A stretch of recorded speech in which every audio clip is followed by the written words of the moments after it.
This week, we look at Burlingame, Kansas, where one man's jealousy and rage ignited the anger of the whole town. Welcome to Small Town Murder.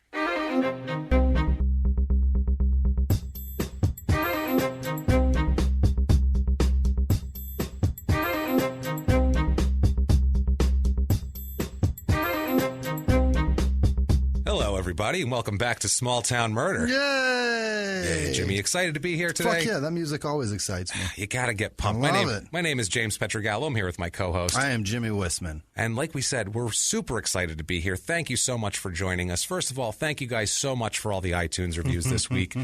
We can't thank you enough. That is our lifeblood. It keeps us on the charts. It keeps us going. We haven't fallen off once, thanks to you guys. Thank you guys. I love saying that. I do too, it feels really. Good. It feels thank you, but it's all you guys, honestly. We can't do anything. We're a couple of comics. That's it. At this very moment, we still don't have a network, which might be changing very soon here, but we'll get into that at another time. That's not important right now. But for right now, we're just a couple of comics trying to put something out that we hope people enjoy. So thank you guys for spreading the word and all the iTunes reviews and keeping us out there.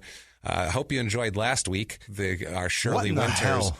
I was baffled. I was so just straining to figure out what is going on in this person's head. I'm more interested in what's going on in the police department's heads, how they can't piece that shit together. Where are you guys at? You figure the first couple dead kids, it's a tragic, it's a tragedy, and it's so sad, and you feel bad for her. And then the third one, you're like, God, she has no luck. And then three more, and you're okay. And then 17 fires keep happening. And it's like everywhere she goes, at some point you just got to go, listen. Carry some water with you. Everywhere she goes, piles of ashes and dead children show up. So, terrible woman. Terrible, terrible woman.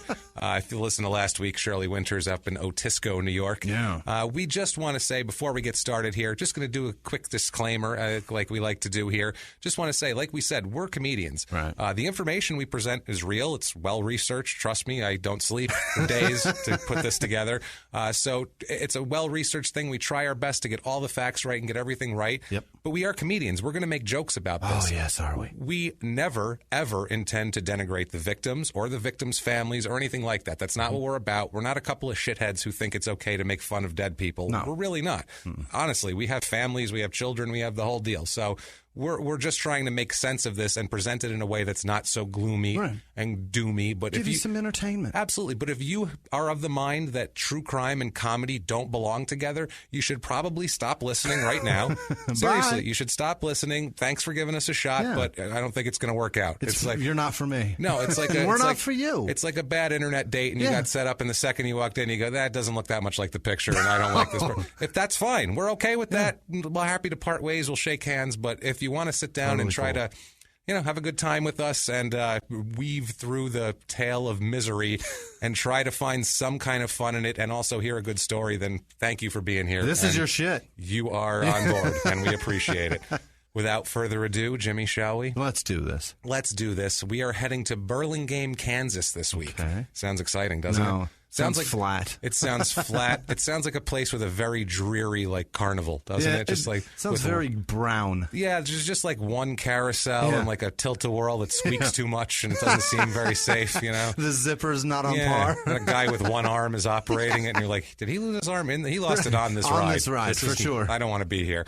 And he sued, and now he owns the ride, and now he is the operator of said ride. And he doesn't seem like he keeps it up to standard, I don't think. He can't grease it. No, he doesn't have two hands. He's just like, that's all right. That's why it's squeaking so much. That's the whole point. He needs to get some WD-40 in there, hire a couple more carny freaks, and get this thing moving. But it's in northeastern part of the state, basically. Kind of eastern, central, a little bit north. What's east of Kansas? Missouri. Oh, it's okay. So it's is it like musty and humid? It's humid. There's tornadoes. Okay, the weather's terrible. It's no good. Chilly in the winter, hot as shit in the summer, lots of tornadoes. All right. Not a place where you'd go, let's go there for vacation. You know what I mean? It's 25 minutes outside of Topeka. Oh, all right. So if you can find Topeka on the map, I believe that's the capital of Kansas. That's right. So if you look at a map of the U.S., find Kansas. If you're from overseas, good luck. It's in the middle. It'll be a little star. This is right by there. Yeah, it's one of the square ones right in the middle.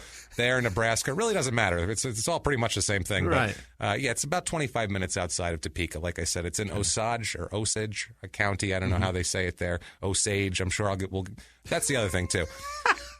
If we mispronounce counties and shit like that, we appreciate the tweets correcting us, but we really don't give a shit. I'm going to be honest with you guys. I'm doing so much research on this case. If I miss the pronunciation of a county that I've never heard of, I'm really not concerned with it. And I don't need to know it because I'm never going to say the name of it again, ever. I'm never going to be in Osage County, and it's Kansas, funny, ever. too, I promise you that. The ones in the South, the ones in Kansas and in Texas, like that area of the country, Texans are fucking sticklers. They're like, that X is silent. They give a shit. Right, calm down. They really care. Okay. It's zip code 66413, area code 785, to give you a little hint of that. The town's history here. Town came about in the 1850s. Okay. It's right after the Kansas-Nebraska Act of 1854. Okay. Basically, people started coming there right away because then they would give away land because they were like, look, we need to move people in so we can get the Native Americans out of here, basically, and establish something for ourselves, ridiculously. Set the scene for Wizard of Oz to start. Yes, pretty much. It's basically the railroad came through Topeka. In 1868, came from Topeka and connected it to Burlingame, and that made it a town, basically, at that point. But before that, it was just kind of people. Is that basically what Kansas was just like a go-between between the East and the West? And it's a passing-through area? It's a passing-through, and we tried to set up settlements there and set up towns and set up territories, basically, so we could say it's ours. All right. That was the reason why. Fascinating. 1856, they had a huge malaria outbreak, and for some reason, half the people were like, this place sucks anyway, I'm leaving. And then some people stayed for some reason, and they were there when the railroad came through. Once the railroad came through, though, that was any town back then in the 1800s, if the railroad came through, that's a viable place at that point. You can move goods out, you can make a business, and then you can bring goods in. You have a real town. That's the key part, is getting things. Getting things and also being able to make things and then ship them out to people. Being in the middle of the country and being away from things that you want. It's the getting things there that matters. That's huge. Population of this town currently is 892. Wow, right now? It's a small one. Wow. Yeah, this is a small town. It's a very I think I know 892 people. Exactly. That's what I mean. That's fascinating. I think I have more Facebook friends than everyone in this town. I'm positive of it. I don't know that many people, but that's whatever. It's a small town in area. It's 0.89 square miles. It's a very small little town. There's all little towns connected there. It's the population of 892 has actually been dropping. It's down almost 13% since 2000, which isn't really that many people in the scheme of things, but for that town, it's people. I don't know why they moved, not sure. It's 100 people per square mile. Yeah. That is so much land, so much room. It's 1 square mile with 892 people it's like 1,000 people per square mile, basically. It's pretty spread out, too. It's not even that dense. That doesn't seem great. Not even that dense. Slightly more men than women, which is odd because women are more population, but it's kind of flipped with them. Median age, slightly older. It's about 5 years older than the average. 42 is the median age, about 37 normally. Average in most age demographics, less 25 to 34-year-olds than average. It's another one of these towns where the people kind of get out of college, that sort of thing, and they leave. They go far away where there are jobs. There's no room. I don't know if these people are just going to Topeka. I don't know, whatever. But it's really spread out. It's not condensed at all. Dense? Not at all. I saw the neighborhoods. They're just spread out. I'm fascinated by this. Not that much. I don't know why that sounds crazy. I don't know. A little more than twice the average of people in the 85 and plus age range. There's a lot of old people there, and we're going to find. We're going to talk. We're going to see some of these old people. We're going to hear from some and hear some unfortunate things that happened to one. The race and religion of it breaks down. It's 95.94% white. It's a very white town, as you might expect in Kansas. 62% is the average. 0.0% black. 12.24% is the average. 0.0% Asian. Not even a restaurant, guys. Not even one restaurant. 5% is the average. 1.16% Native American, which is more than the average, but you'd expect that there. 2.90% Hispanic, which is more than I thought. Still way below, about 14% below where average is, but still way more than I thought. 97.10% non-Hispanic, if you can do that math. 40%, this is a thing that I found odd. I expected this to be a big interreligion. Wouldn't you think Kansas? I'm picturing like lots of white dresses with like that weird bib on them. Yeah, like you know what I mean? Basically like Mennonite ghost children that everybody dresses when they go to church, I feel like. Yeah, that's I feel like 1800s Mennonite. Have you ever seen Mennonite children? It's freaky. They're like ghost children because they look like they're from the 1800s. Oh, okay, I see what you're saying. So when you see them running, super you're pale. like, no. They're dressed like they're from the 1800s. I don't know what we're talking about right now. Then. You don't know what Mennonites are? Okay. There's a church down the street from me that's a Mennonite church. Well, think about this. They dress like it's like 100 years ago. Okay. So when you see little kids dressed from like Little House on the Prairie, it looks like they're ghosts that you're seeing because kids don't dress like that. So you're like, it's ghost children, and you want to run the other direction. I was in a restaurant. Like it's a Stephen King book or something. Like this kid just wanders by, and you're like, that kid clearly is not from this century. That's what I mean. I was in a restaurant one time, and there was like a wedding party coming in to eat of Mennonites, and there was these kids running around, and I thought I was hallucinating. I was like, are there dead children in here? What is going on? This is scary. Their dress looks like a bedsheet robe or something. They just look like Little House on the Prairie dresses. It was strange. I was looking for Michael Landon. It looks like nightgowns. That's what it is. Yeah, like a nice nightgown. But only 41% are religious there, or actually say they're religious. 49.6% is average.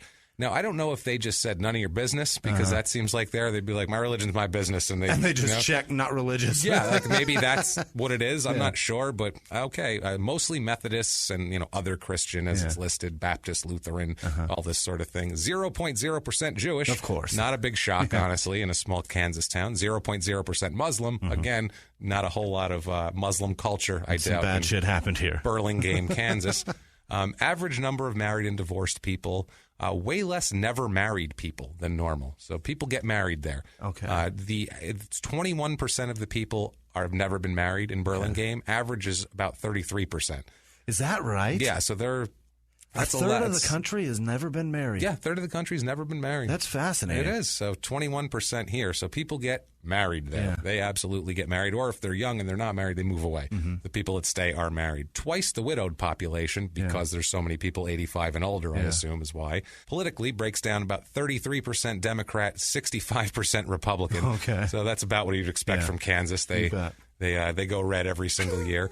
Jobs there, 4.5% unemployment, which is lower than the national average. So there's jobs, even though there's not a lot of job growth there. Right. Average household income is about $32,000, which is $20,000 less than the national average. Grief. But it's okay, because we'll get into the housing prices in a second.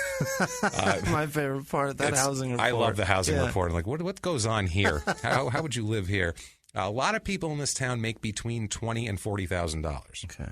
That's like a huge percentage of them. Only 0.74% make over $150,000. What percent? 0.74%. Wow, not even 1%. The average is about 10% make over that. Wow. So it's much lower here. It's because most of the jobs, it's twice the amount of construction jobs as normal. So it's a lot of not a lot of $100,000 jobs in construction. It's a lot of unskilled labor or that sort of thing. It's not a whole lot of that. 4 times the healthcare support work as normal. Really? 4 times. Well, I guess with the elderly people, many old. Yeah, old. Old. I was going old next to it. I was going with, well, I guess with elderly, and then you're old.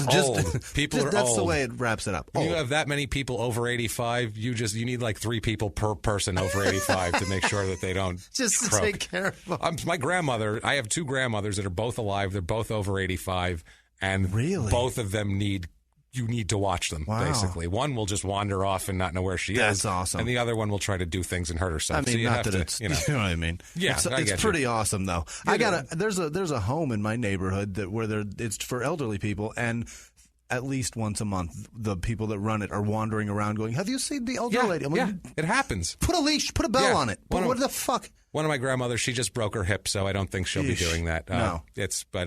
She's okay, though. Okay. She's all right. She's senile as shit, so she doesn't know where she is either. So hip or no hip, she doesn't really. She's 92. She's trying. She's like, I got one more. It's fine. One thing that's good, she forgot how racist she is, I think, right now. She's not as racist as I think she just forgot, honestly. Like, she forgot, oh, yeah, I don't mind Dominicans. Like, it's the weirdest thing. We're happy with that anyway, so good job, Nana. Good for you. That's awesome. Let's see here. 0.0% of the jobs are in engineering, computers, and science. Zero. 0.0. That's why people who are 25 to 34 leave, I bet, too. About 5.5% is average, so that tells you. Only 0.81% police fire, too. Really? There should be more, as we're going to get into later. They could use a couple extra deputies in this town, as we'll see. Cost of living, now we'll see why it's not so bad to make 20 to 40 grand there.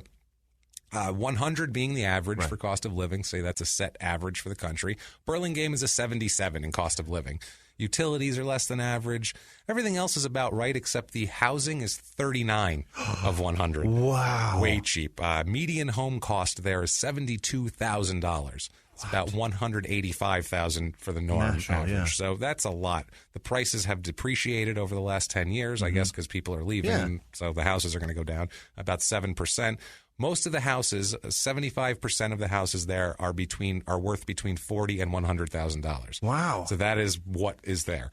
What do you get for that? It's actually, we're going to find out. Okay. Only 0.80% of the houses are over $200,000. That tells you a lot. 0.80. Not even 1%. But that's the same percentage for people that make over $100,000 a year. So yeah, that makes sense. It's even. So let's go to the Burlingame Real Estate Report and find out what you get for that cost. 40% of the houses, by the way, are built in 1939 or earlier.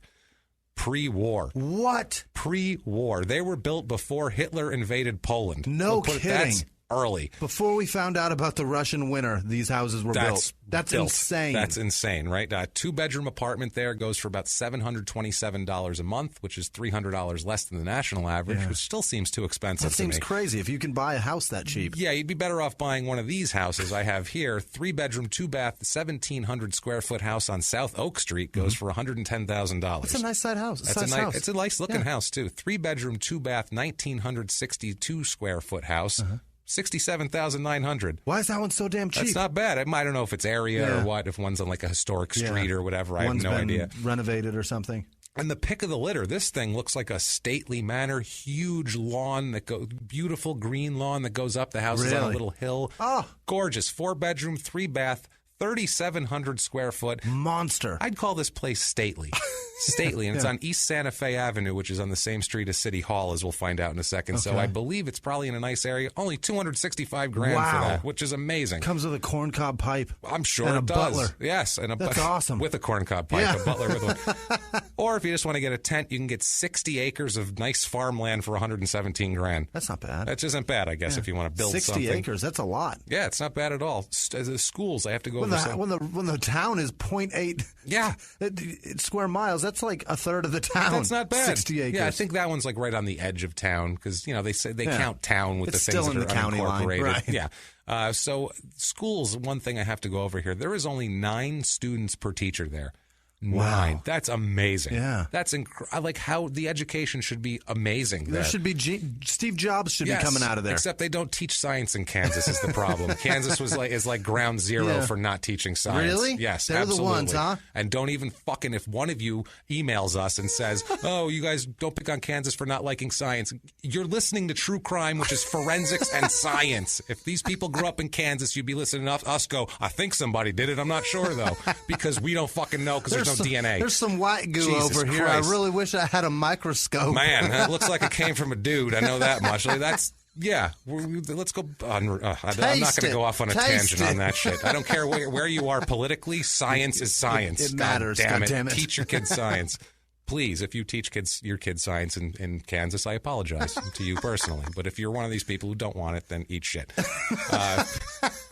4-year graduates of college there are about a third of the average nationally. I figure because people leave when they're younger. 1/3 of the average of masters, 0.0% doctorates. Great football team for the high school, though. Really? Terrific. The Burlingame Bearcats, top notch. They were 11-1 this year. Wow. And ranked 29th nationally in the whole country. Really? Not even in Kansas. They were like 3rd in Kansas. Nationally. Are 29. we sure that the ages are bumped up in the town? Are we sure that they're not just adults playing? Not even 900 people. How do they field that good of a football team? Yeah. That's pretty impressive. Huh? It must be coaching, I assume. The only thing they do. Other little thing here about the town, little interesting stuff. If you Google just Burlingame, Kansas, on the first page of Google is the Carey Funeral Home.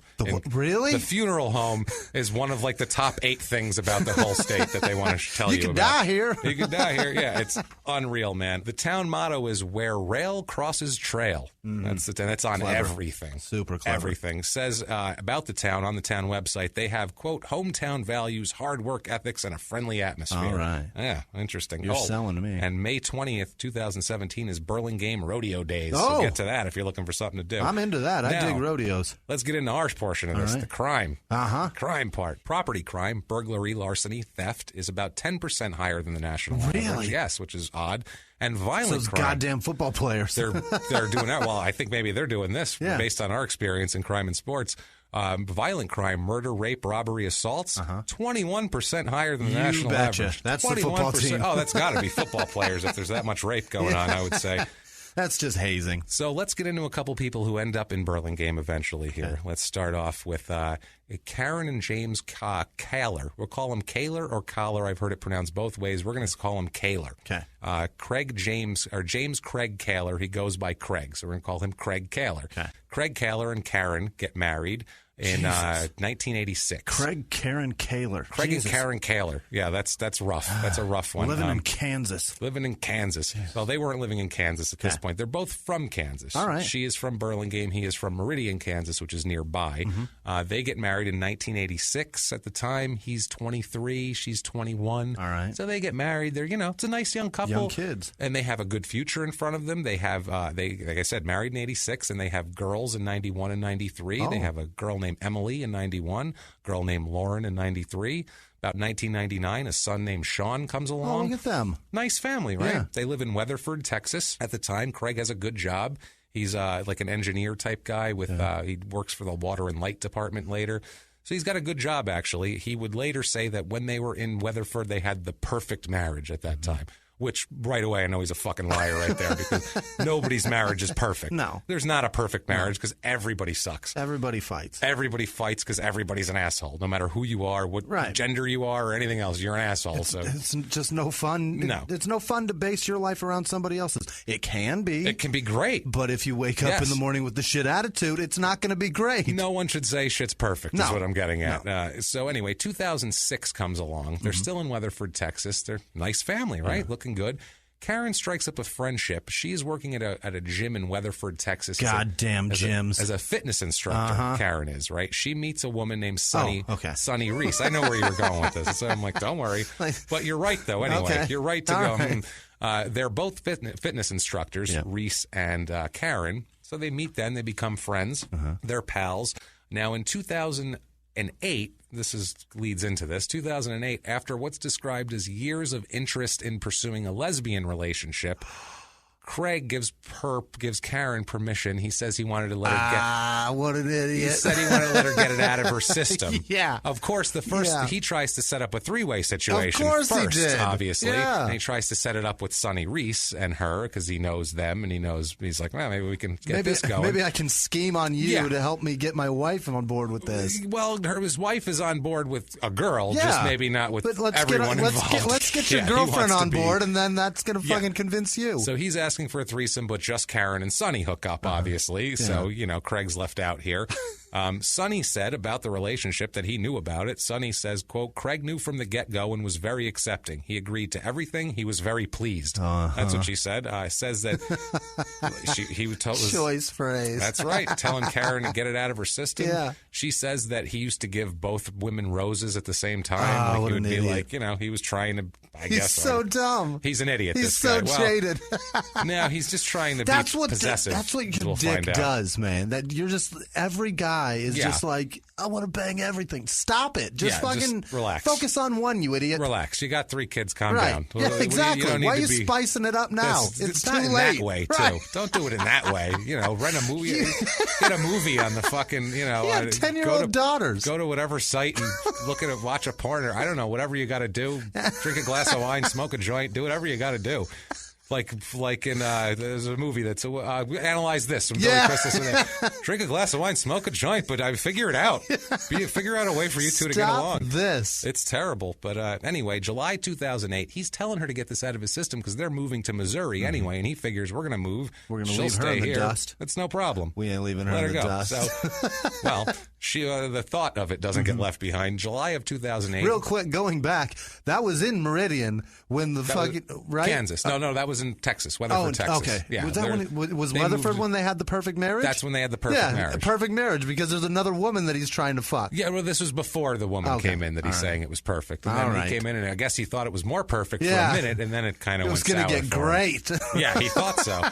So July 2008, the entire Kaler clan moves from Parker County, Texas, which is Weatherford, to Columbia, Missouri for a job for Craig. Okay. It's a terrific job. He takes a job as Columbia's Director of Water and Light Department. Wow. Which is a really good job. He makes $150,000 a year, Fuck yeah. which, as we know, puts him in the top half a percentile in right. that. Well, not in Columbia, but still, he's the highest paid city employee in Columbia. So, I mean, it's a good job for him. And if you live in Columbia, Missouri, $150,000 goes a long way. Yeah. It really does. It goes a long way, and you can have a real nice life with your wife and your 3 kids. Right. And everybody can be happy. You can goes send a long your kids way to in just college. about any town. Yeah. Oh, really? But I mean, in the Midwest, in a smaller town, it's going to go longer than it goes in New York City or something of that nature.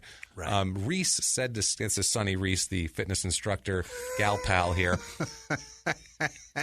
She had problem. Yeah, well, they had a problem because the women were in love, is what she said. She says the women are in love. He gets mad about the whole thing, obviously. They're arguing back and forth. She's back in Texas, Sonny, but the wife and her are, Karen and Sonny are still keeping contact. She's still going back there to see her, that sort of thing. So in a text message, Sonny said to Kaylor, quote, "She's only staying with you because it's best for the kids. She does not love you the way you think. Ask her and you will see that I am right by the look in her eyes." Oh, so God. she's calling him out. Like, look, she wants him to go away, basically. And Karen is starting to get tired of this marriage, too. Yeah. He's getting more possessive. He's getting more controlling.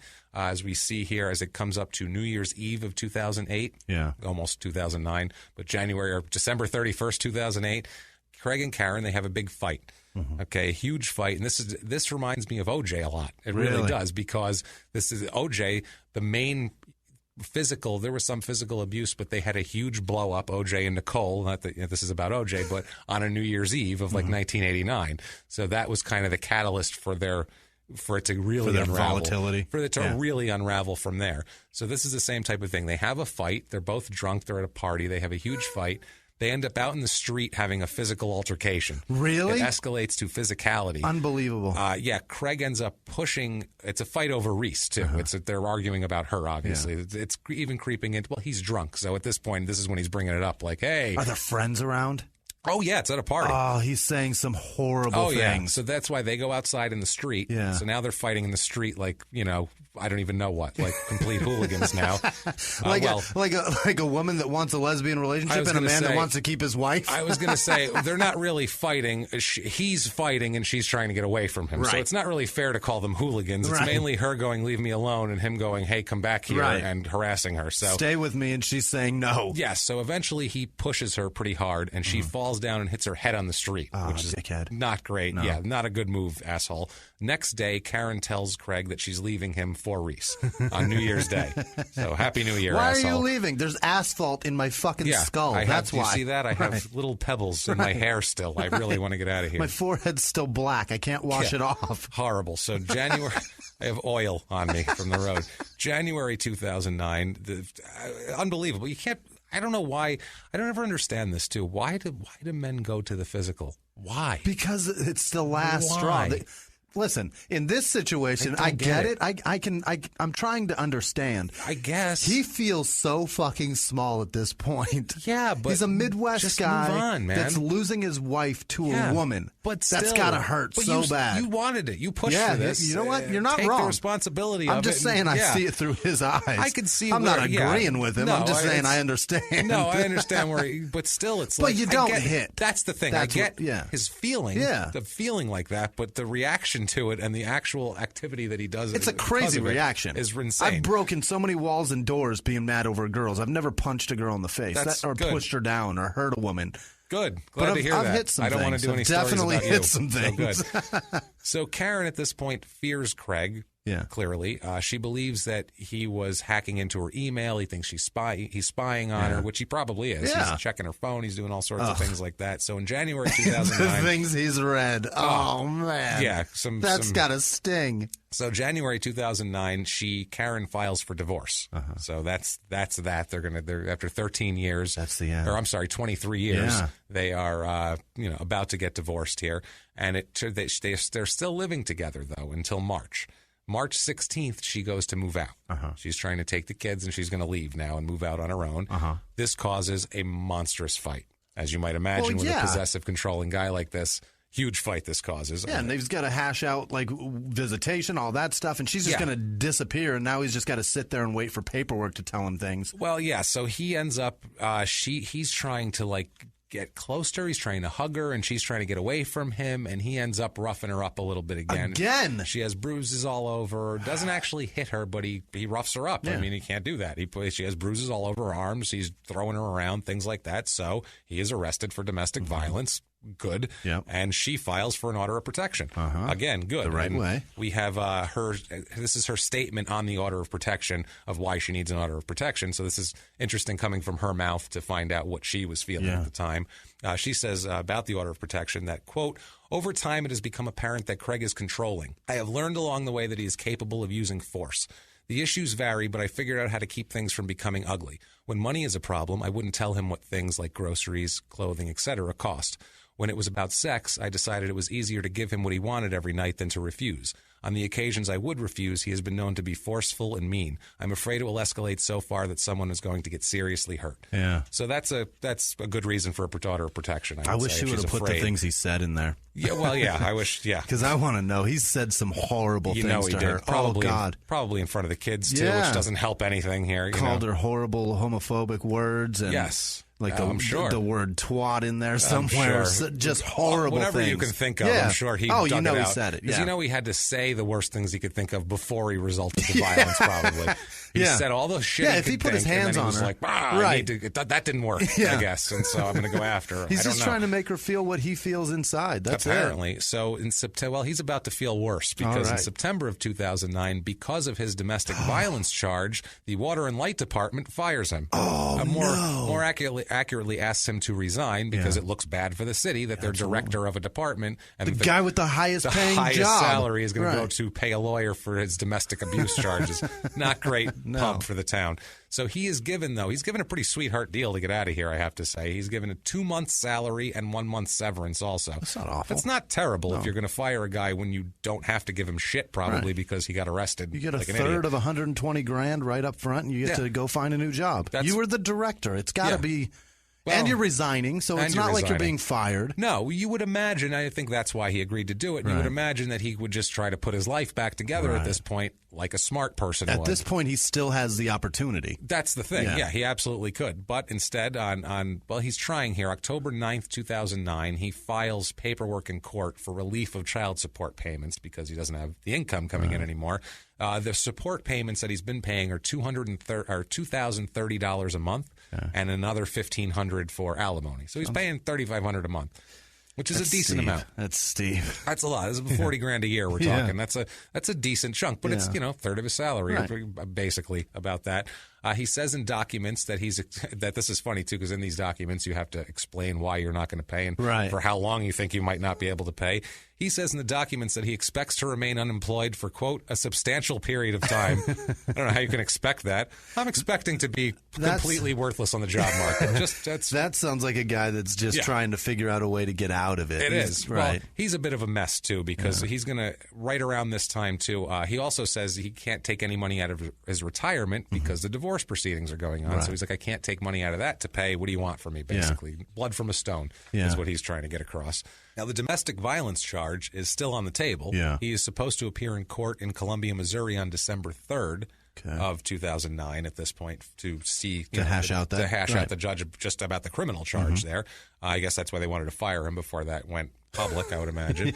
Now, also, too, on the divorce, the settlement hearing for the divorce is set for December 5th. So that's 2 days later. So he's got a busy week. My God, what a horrible week. That's a shit week. Now, the divorce trial is set to start December 21st. Merry Christmas. Yeah. That's really a great holiday for everyone involved. December's completely fucked for him. For him, for everybody. No one wants to go to a divorce trial. That's brutal for even if you're the person pushing it. You don't want to do that. And at Christmas time, Jesus, you go home and...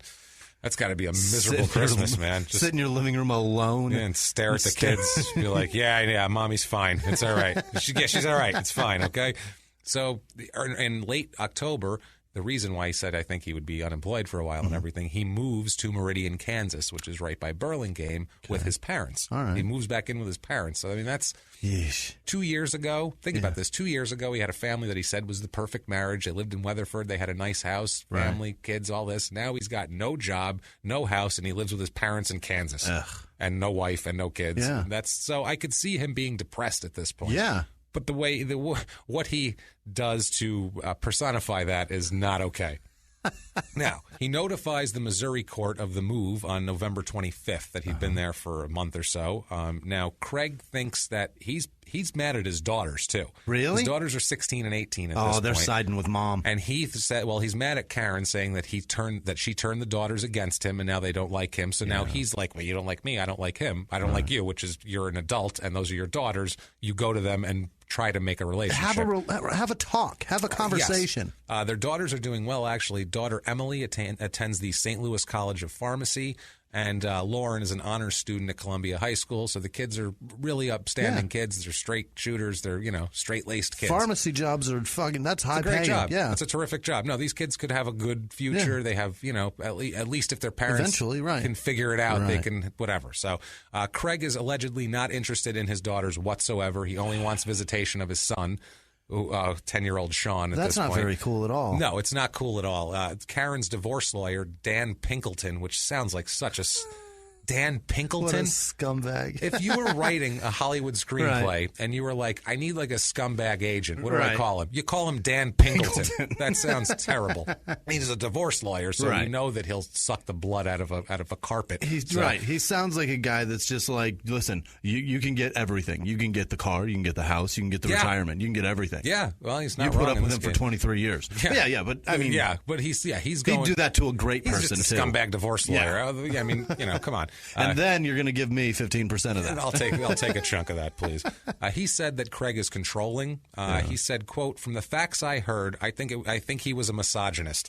He was never interested in his daughters, only his sons. I don't know if I think that's more about being, I don't know if that's misogyny, but it's more about being just a shithead and a terrible He got the misogyny part right, but he's saying it wrong. That's exactly the part right. It's the part where he's going to force his wife to have a lesbian relationship in front of him. And then rough her up. Right. That's the part. Not That's the part the misogyny. Yes, exactly. This is just him being a spoiled brat and going, you don't like me. The kids don't like me anymore. He's being a bitch here. Literally. Little tiny. You're being a little bitch, aren't you? Meaning a little kid who's just, not a woman. Sorry. So Craig, you have to be clear. You never know. Craig set up visitation to see Sean over Thanksgiving weekend that year, 2009. Not the girls, just Sean. Really? Just to take Sean. Okay. So we go to November 28th, 2009. This is the Saturday after Thanksgiving. Okay. If you're not in the U.S., we have Thanksgiving. It's the fourth Thursday of November. It's really stupid why it's not a set day, but fourth Thursday of every November, whatever. We watch football. That's true. They need to set up the NFL schedule, so they really need to have a set time. It's on a Thursday. We need to know that. So anyway, Sean spends the Thanksgiving holiday, spends Thursday and Friday with his father, Craig, at Craig's parents' home in Meridian, which is nearby. Now, the 28th, like I said, is the Saturday after Thanksgiving. It's said by Sean later that Craig went to the ATM to get some cash before Karen picked Sean up. He said for some reason he was going to get cash. He didn't know why. He didn't give it to the mother or anything. He just went to get cash, but that comes back later. Now, so Sean ends up with his mother back in Burlingame. They are at Karen's grandmother's house, which is his great-grandmother. Sean's great. Her name is Dorothy White. She's lived in Burlingame for centuries, I'm pretty sure. She's 89 years old. She's lived there forever. Her whole family's there. It's a nice Thanksgiving with all the girls and everything like that. Lauren and Emily, 16 and 18, are also at the house with the family. Sean comes in. They're having a nice time here at the great-grandmother's house. That night, November 28th, they're all in there. Sean is back with the mother, with Karen. They're all in there. And a neighbor of Dorothy Wright, a man named Trevor Gibson, said that he sees a noisy and unknown vehicle in the area. It's a red Ford Explorer. And he sees it go by. And this is what a small town it is. This draws attention. I don't recognize that car. Right. So literally him and his girlfriend go outside to watch it. Really? They literally go outside to watch it. It's a thing you do in a town when you don't recognize it. Good in this case, but normally it's That's fascinating. Yeah, it's really imagine that's what you're doing. What are you doing tonight? Waiting for a car? Waiting for a weird car to drive Might show by. up, might not. Just going to watch it. It's a mystery. It's a mystery, and we're going to undertake it tonight. We're going to crack the case. Let's crack the case. So he sees the car park about a block from Dorothy White's home. Mm-hmm. Gibson watches a man exit the vehicle and walk down the road. This piques suspicion like you would not believe. Yeah. He is. The Joker is in town. At this, like they're freaking out. They literally go up to the vehicle with a flashlight and look it over. What? Yeah, they see it has Missouri tags, so they're like, okay, it's an out-of-stater, which makes him even more suspicious now. Forget about it. Gibson eventually says, quote, "We thought that person was stealing." That's how small town it was. They see a car, they're like, he's going to steal things. That guy steals. He has steals. to. He's from Missouri. They all steal in Missouri. Sounds like he needs a catalytic converter. I hear it. Yeah, it's loud. He needs a muffler on there. So he calls Burlingame police, this guy. What? Not even just looks at it and goes, well, that's queer. We'll see what happens. You know what I mean? Like, write all this down. Yeah, that's enough. That's funny. But no, he actually goes and calls the cops. He calls Burlingame police. But it's such a small town. They have 0.81% police and fire that he cannot get a hold of anyone at the police department. The cop isn't sitting at his desk to answer the phone. No, I just picture him with like his feet up on the desk and his hat tipped down. And he's like snoring. And then the phone's ringing. He's snoring, a little hat going. That's it. Yep, just going away. So most people would give up at that point. Yeah. They've really gone above and beyond. Did they drive to the fucking station? No. They called the Burlingame utility department to see if they knew where the cops were. What? They're like, you seen the cops around? They're like, I don't know. They tell them, call 911, jackass. What are you calling us for? We work on lights and gas, so we have no idea what you're doing.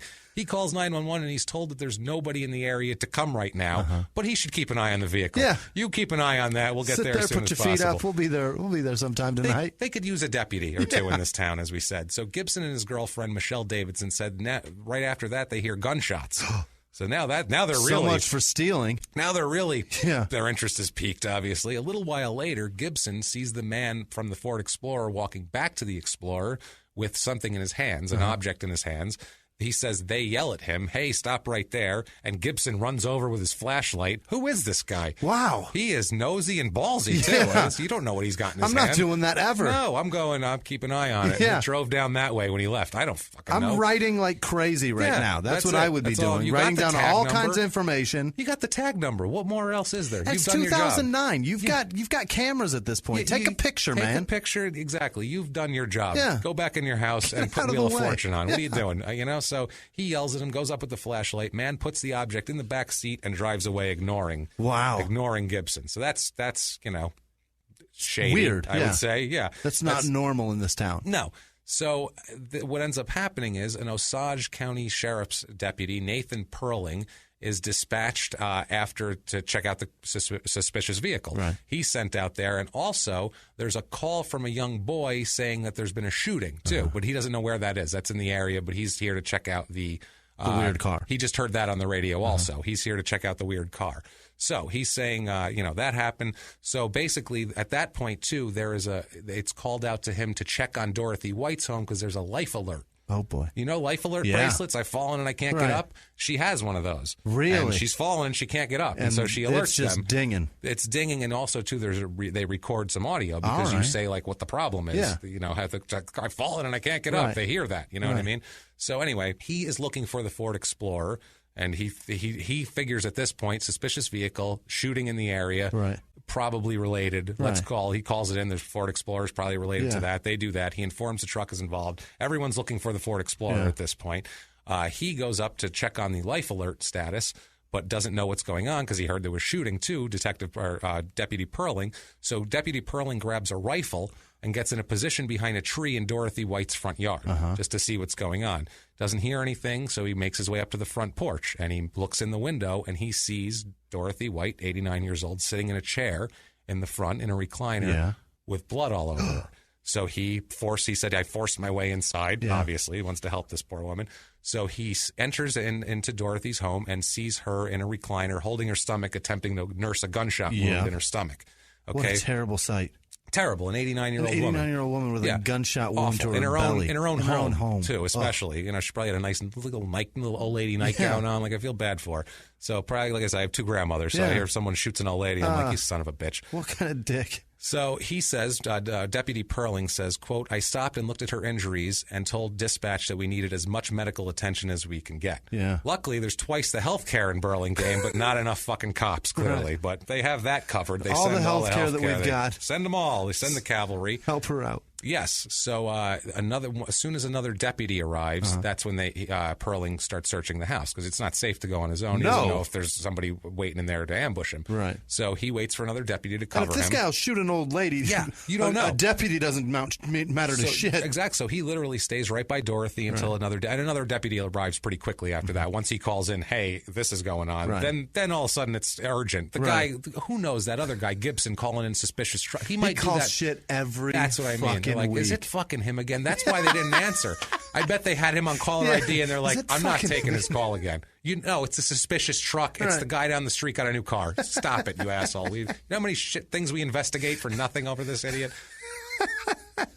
So somebody's driving their combine down the street. Get over here fast. This kid's on a 4-wheeler. Come on, hurry. And they're like, no, we don't care. So, I'm pretty sure this kid on his bike's going faster than 25. It seems like it. I don't know. I ain't got a speedometer have a laser gun or nothing. I think that's how fast it's going.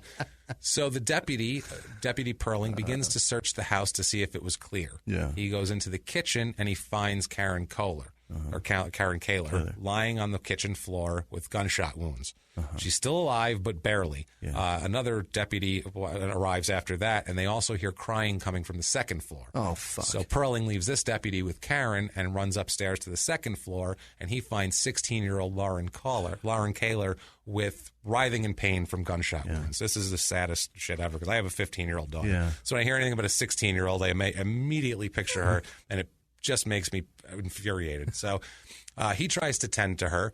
He asks her who did it. She says her dad, which right there is like, you shot.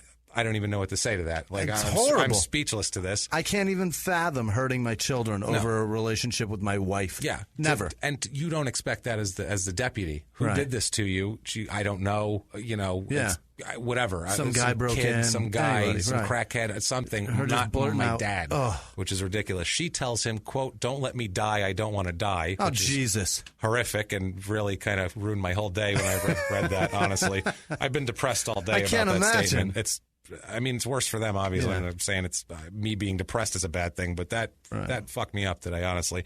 So Perling said he comforted her as best he could, and then she died up there with him, which is so sad. So then he went down to a dying old lady. Then he sees a dying woman, and then he goes up and is with a 16-year-old while they died after their father shot them. Which the victim gradually got younger. Horrible. It's horrible. That's so bad. So once she expires, Perling goes back downstairs to find 18-year-old Emily dead on the living room floor, also multiple gunshot wounds. Jeez. So this guy went in and slaughtered his whole family. And he reloaded. Yeah, he reloaded. Unbelievable. And also, too, well, where's the son? Boy? We'll find that out in a second. Dorothy White, once they get her, Dorothy White's alive still. Fantastic. The other three are dead. Yeah. Dorothy White stays alive. A medical technician. They helicopter her to Topeka to get her medical attention. And she says to the technician, quote, Craig just came in and started shooting. So now, and Karen also identified him to the other deputy. Yeah. So now 3 of these people have all said Craig did it. Yeah. And we're going to get to what the son saw as well. Karen, like I said, would end up dying from her injuries. Dorothy would survive for now in the hospital. Later that night, a deputy sees an Explorer drive by, a red Explorer. A loud one. So he turns around, and by the time he finds it again, it's abandoned in a driveway, and the driver is gone. So they impound the truck because it's the Missouri plates and everything. I'm sure Gibson wrote the tag down. Yeah. They process it for evidence, and police set up a 2-mile perimeter around the truck. They search for 7.5 hours to find the driver of the truck in this area, and they can't find him. Around 7 a.m. that morning in Shawnee County, because this was right on the border where he drove the truck of Shawnee and Osage County, a deputy is flagged down by a driver. This driver asked the deputy if they had caught the murderer yet because there's a man walking down the road in a ditch. First of all, that's funny, too. One guy walking, he must be the murderer because he's walking. That's small town shit right there. There's a guy driving. We're looking he's a for thief. a murderer. He's walking. There's a walker. Murder. The guy walking, Arrest him. that's him, right? That's got to be. But it's a cold November morning, and it makes sense. Yeah. He said there's a man walking down the road in a ditch, which... so Shawnee Deputy Ed Nelson finds the man walking in a ditch and approaches him, and the man said, "I'm the guy you're looking for." And it was Kaler. So there's Greg Kaler. They found him. Nelson said he appeared cold and tired because he's been walking around all night. And he murdered 4 people. That's exhausting. Hopefully he feels like shit a little bit for that. I hope that took something out of him and it wasn't just the cold. I hope that the only reason he's walking is because he actually fired all the gunshots and he just didn't have one left. No, he had some too. Did That's he? the sad part. We don't know where the gun is, though, as we'll get into. Okay. Kaler tells Deputy Nelson that he's armed with a holstered revolver, too. He's got that on him. Also, he's carrying a few big, long knives. He's got pliers, gloves, a flashlight, a hunting bag, and hundreds of dollars in cash. Good God. Yeah, it's the OJ kit, basically, without the disguise and the ride to Mexico. And without an ex-teammate to drive you around. So he had an Explorer, too. Maybe that was his version of the Bronco. I don't know. So Kaler tells Nelson that his wife had filed for divorce and was having an affair. He's arrested without incident. They just arrest him. He's less than a half a mile from the truck, so he was that close. They searched for that long. A complete coward. In the Explorer, they find a rifle shell box, just a box for the shells with .223 caliber engraved on the side, which is the same caliber as all the shootings. So they found casings on the floor. The gun was never found, but they did find the clip near him in the ditch, along with several other clips. They found a hiking backpack. This is in his truck with hiking backpack with supplies like soap, hand lotion. Really, dickhead? You kill your whole fucking family and moisture is your concern? Asshole. So, that's just what he was using to tug his wife and his girlfriend. Well, hand towels, toilet paper, cotton balls, beef jerky, and trail mix, and a large amount of canned goods. That is a teenage boy dream masturbation kit. He's not like an ex-Marine survivalist, though. He's a guy who works for the Department of Water and Power, and he's not going to survive in the. How long do you think it'll blow over in a week? And then I have enough jerky for that. He's got a ton of bait and supplies, and then some jerky. Jesus. So December 1st, Dorothy dies from her injuries in the hospital, which is super sad, obviously.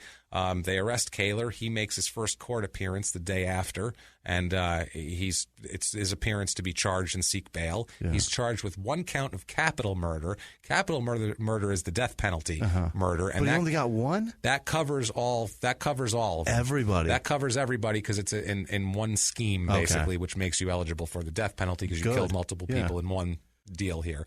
Also to first-degree murder, too. Just that's the backup in case the jury doesn't want to convict on death penalty. They said, well, here, we'll put 4 counts of first-degree murder on top of that. Osage County District Judge Philip Fromm set bail at $10 million. So not fucking. Might as well set it at nothing for that. I mean, the whole town isn't worth $10 million. You couldn't sell every house. He doesn't have that. No, he couldn't put. You'd have to put every house in town up to get that, and maybe you'd still be short. Honestly, I think mathematically you would.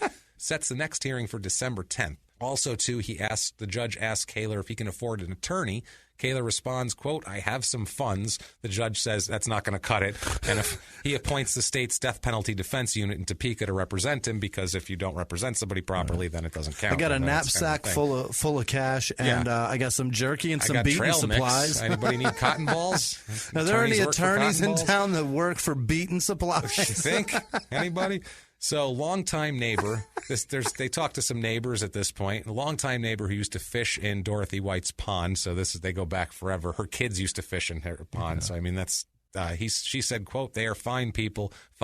She's a wonderful lady." Yeah. Everybody in town basically said Dorothy was a treasure. She's 89-year-old lady that everybody knew and loved and never did anything to anybody. My grandma's name. Everybody calls her Dot. They're just that's Dorothy's such a great old lady name. Yeah, they're wonderful old lady names. Yeah. Now, defense attorney Tom Haney, he's not going to dispute whether Kaler actually committed the crimes or not. He's not even disputing that. They have ballistics. They have there's a lot of evidence. Everybody said he did it. Right. Anyway, so he instead will try to show that his client was not sane during the killings. Okay. He accuses Sonny Reese of wrecking his family and driving him, quote, to the tipping point. No. He ruined his family. Yes, by trying to. Yeah. This is what happens, fellas. He knows just so you know. Now, Karen's attorney, the divorce attorney, Pingleton, the fucking scumbag here, says that Reese and Karen were in love. Yeah. That's because he's testifying in this because he knows a lot about the proceedings, and she's dead, so it's not really a thing anymore. Now, they go to trial August 5th, 2011. Sean, who's now 12 years old, 10-year-old son, he testifies as to what happened that night because he's the witness to all this. He says that he went instead to stay with his dad. His dad went to the bank. Sean went back to Dorothy's with his mom.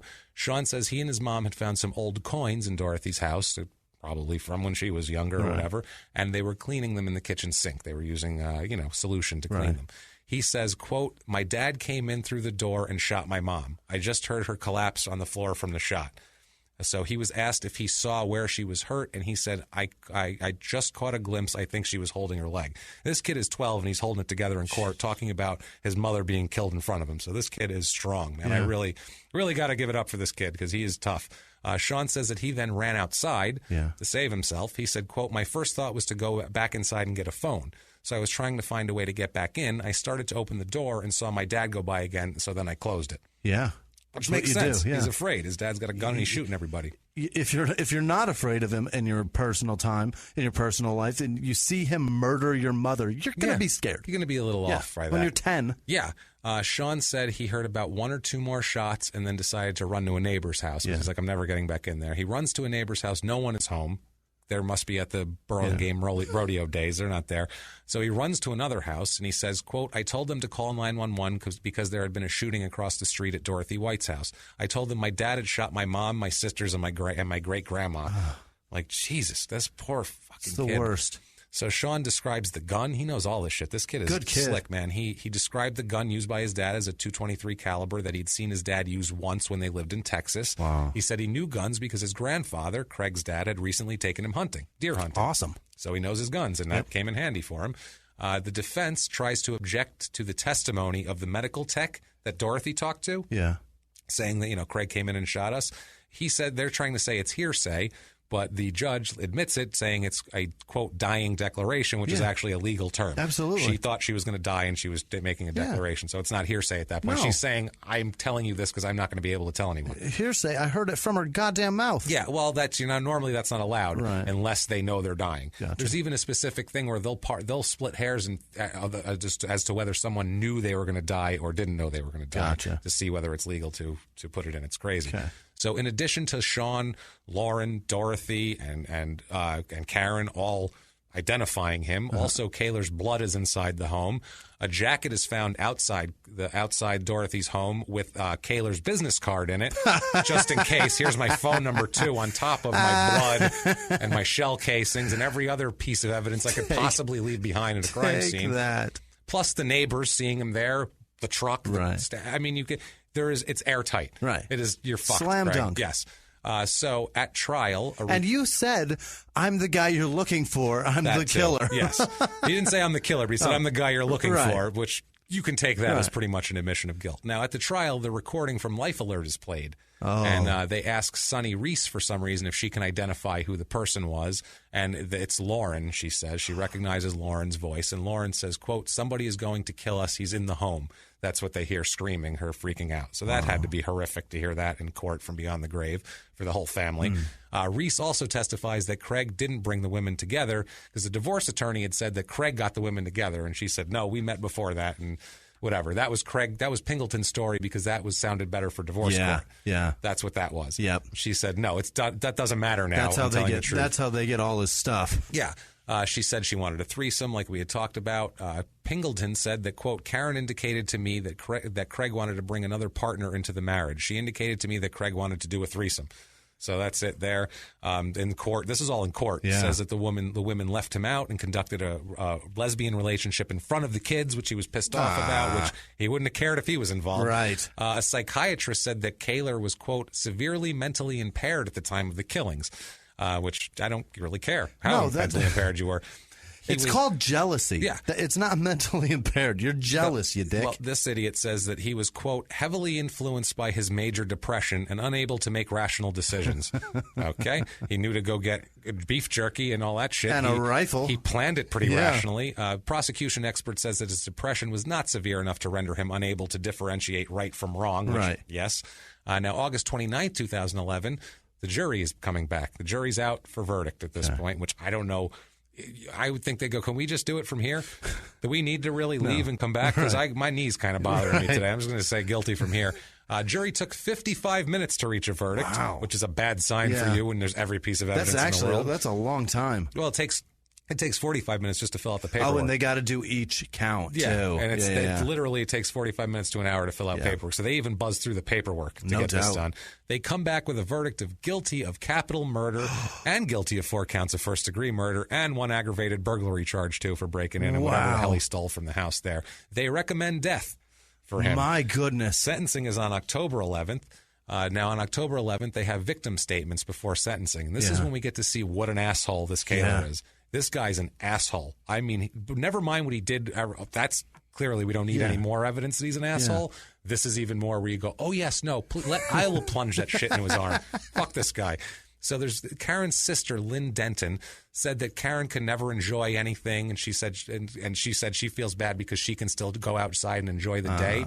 Kaler interrupts her in the middle of her statement, yells out, quote, a beautiful sunny day outside. What? Now, keep this here. Now, she talked again, so they shut him up. She talks again about getting to see her nieces on Halloween and Thanksgiving and a trip they took to Riverwalk in downtown Wichita. And Kaler interrupts again, saying, and with sunny, too. Don't forget that. So that's why he said a beautiful sunny day outside. Oh, gotcha. He keeps saying her name. Yeah. But he's doing this over victim statements. What a jerk. The worst thing you can do it all revolves around him being jealous. That's all it is. Denton said, quote, her sister, there are no words of how deeply I hurt because of these tremendous losses. I loved Grandma White, Karen, Emily, and Lauren very much, and I will miss them until my end of my days. Sean Kaler, the son, wrote a note that said, this is so sad, too. He said, quote, I do not want my dad to receive the death penalty because it would be hard on my grandparents. I do not want my whole family gone. Which, of course, he doesn't. He's not wrong. No kid wants their parents gone. But, I mean, your dad sucks, kid. Your dad is a pile of shit. Judge Philip Fromm said, quote, the court at this time for the crime of capital murder will sentence the defendant to death under the law. So take a hike, asshole. Kaler attorney Tom Haney said, quote, it was totally anticipated today. There's never been a Kansas judge who overturned a jury's recommendation for death. So that's just the way it is. The jury recommended. Now, he goes through his appeals, goes to the U.S. Supreme Court. That gets tossed out. Go fuck yourself. Basically, what they're doing now, in December of 2016, it went to Kansas Supreme Court because Kansas has had a weird thing about striking down death penalty cases. They struck down a bunch in 2015. Really? And the people got super pissed off and started voting out these judges and trying to have recall elections for these judges because they were super pissed off about it. So, because they had some problems in the way they hand out the death penalty in Kansas, like everywhere else. Yeah. So basically, they're sitting around now waiting for a decision on this. There's Kansas judges out there that are under super high pressure. And they are scared to death of losing their job. So they assume that because there's like 3 executions on the docket that they're reviewing, and his is one of them. So we expect it to stand so the judges don't get voted out. No date is set for the execution yet. That would come after this is done. Yeah. And hopefully, very soon, they will kill this asshole. And I can say he died too. We can have an update because I don't like this fucking guy. This is going to be our first update. That's exciting. I hate this son of a bitch wait. with a passion. Yeah. I do not like him. What a scumbag. He's a squirrely asshole yelling out while people are trying to make it. He's trying. It's a victim statement. Fellas, this is what happens. Don't fuck up. Don't ruin a good thing. Disgusting. If you got a wife, just fucking make it work. Yes. If you don't want it to work, don't try to invite other chicks in. No. Just fucking let it go. Divorce and go your own way. So that's Craig Kaler, and that is Burlingame, Kansas, a place where I don't really want to be. No. But I don't want to be anywhere near this guy either. That's small town murders case for the week, that's guys. all I would think about if I ever visited that town. It's so sad. That's how could you not? There's nothing else there. How do Christ, you live there can see the house from the whole town. Yeah. Oh, there's that house over there. It's only 0.89 miles. Yeah. If you like this, what you hear here, please give us an iTunes review. 5 stars would be wonderful. Tell us you like us. Tell us you like, I don't care, broccoli. It doesn't matter. Just give us the 5 stars. It really helps us out on a business end, and that would be the thing you can do for us. Also, if you'd like to make a donation, you can go to patreon.com/crimeinsports and make a donation there. That's our other podcast. Yep. We just keep it all on that to keep it simple. It all goes to us. Also, if you want to make a one-time donation, our email is crimeinsports@gmail.com. You can do a PayPal through that. Otherwise, follow us on social media, please, on Twitter, @MurderSmall, Smalltown Pod on Facebook. Mm-hmm. Do that. You can follow Jimmy on social media. Jimmy, we give out your social media. Whisman Sucks, WHISMAN Sucks on Twitter, Instagram, and Snapchat. And you guys were amazing this week. Thank you so much for interacting and chatting. And we're going to do a boatload of shout-outs next week. Yeah. We really are. We just had a long case this week, so we don't really have time for them. But we want to plug for it. We want to keep this in the hour range. So, kind of a lunch break podcast. Right. So you can check that out. But please come back. Check us out again next week. We'll be here. You can follow me also @Jimmy P is funny, or you can be adventurous, try to spell my last name. Good luck. Look at the show description. You can find me on Facebook or whatever. But we're going to be there every week. We can't wait. We'll see you next week, guys. It's been our pleasure. Bye.